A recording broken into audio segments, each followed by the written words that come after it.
Remember that the final products of glycolysis were 2 pyruvic acid molecules, 2 ATP, and 2 NADH.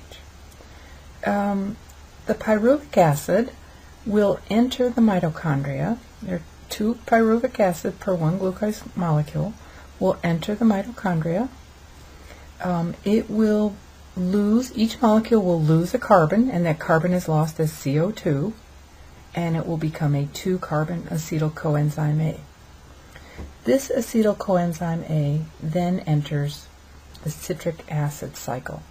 It is called the citric acid cycle because this 2-carbon molecule combines with our 4-carbon oxaloacetate molecule to form a 6-carbon citric acid molecule. So the first molecule that's formed in the citric acid cycle is citric acid itself. The details of this citric acid cycle are not necessary to learn. What's important is that that citric acid is broken down, and as each carbon is lost, it's lost as carbon dioxide. Some ATP is formed.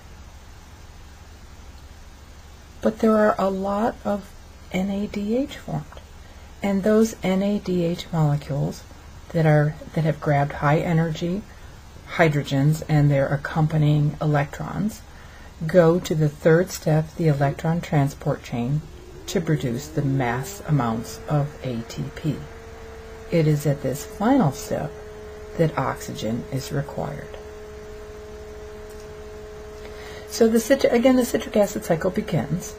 Once that pyruvic acid enters the cytoplasm, it forms acetyl coenzyme A.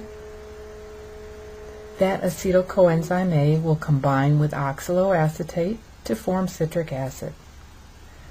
This citric acid will be changed through a series of reactions. This is a biochemical pathway, and the cycle will continue because the very last product of this citric acid cycle is oxaloacetate.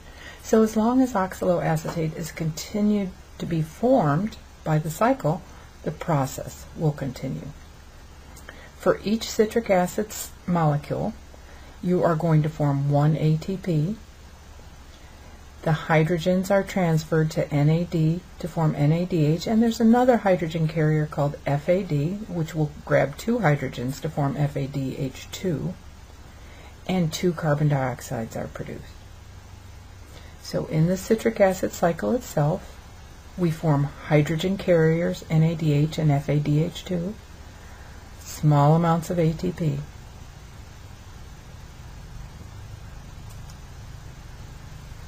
The electron transport chain is the 3rd step.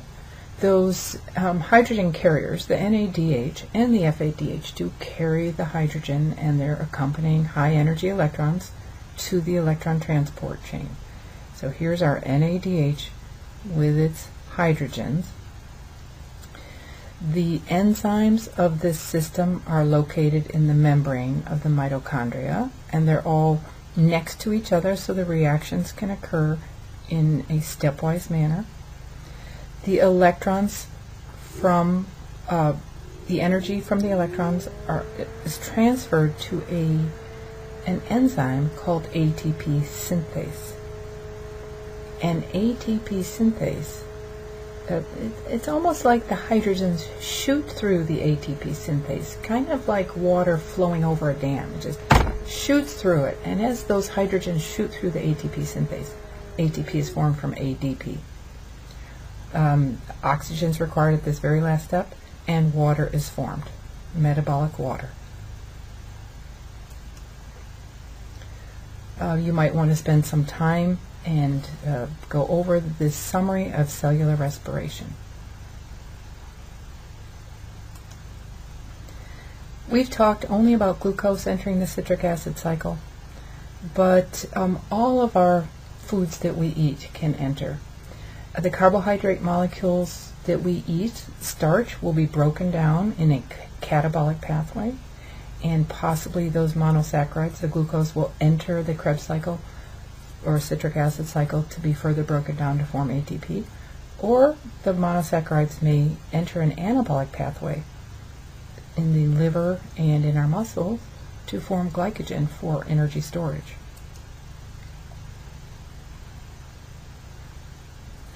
Here are carbohydrates from food. They're broken down by way of hydrolysis to form monosaccharides. Monosaccharides may break down further in the mitochondria to form ATP, or they may enter anabolic pathways, helping to form amino acids and fats. All of the foods we eat can enter the citric acid cycle in different locations. If you look closely at this diagram, you can see amino acids. Our proteins are broken down to amino acids. Amino acids can enter at several different areas: pyruvic acid, the acetyl coenzyme A step, citric acid cycle step. Fatty acids can join here at the acetyl coenzyme A step. So all of the foods we eat can be broken down to form energy.